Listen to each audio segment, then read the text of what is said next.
ధవళేశ్వరం బ్యారేజీ మరమ్మత్తు పనులను త్వరితగతిన పూర్తి చేయాలని జిల్లా కలెక్టర్ డాక్టర్ కె మాధవీలత స్పష్టం చేశారు.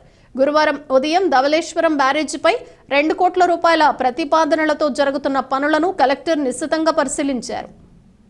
ఈ సందర్భంగా కలెక్టర్ మాధవీలత జిల్లాలో అత్యంత ప్రాధాన్యత కలిగిన రహదారి మార్గాలలో ధవళేశ్వరం బ్యారేజీ ఒకటన్నారు.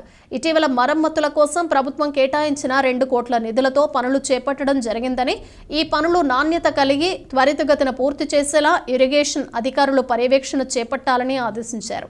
సంబంధిత కాంట్రాక్టర్ బ్యారేజీ రహదారి పనులను ఇరువైపులా సమాంతరంగా చేపట్టి నిర్ణీత సమయంలోగా పూర్తి చేయాలని, పనులకు సంబంధించి ఎప్పటికప్పుడు నివేదిక ఇవ్వాలని ఇరిగేషన్ అధికారులకు సూచనలు చేశారు. పనుల నిర్మాణంలో నాణ్యత పాటించకపోతే మాత్రం చర్యలు తప్పవని హెచ్చరించారు.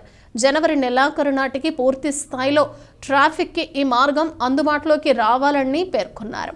కలెక్టర్ పరిశీలన సమయంలో irrigation EE R Kashi Visweswararao, DE Ramesh, AE Sunil, కాంట్రాక్టర్లు ఉన్నారు.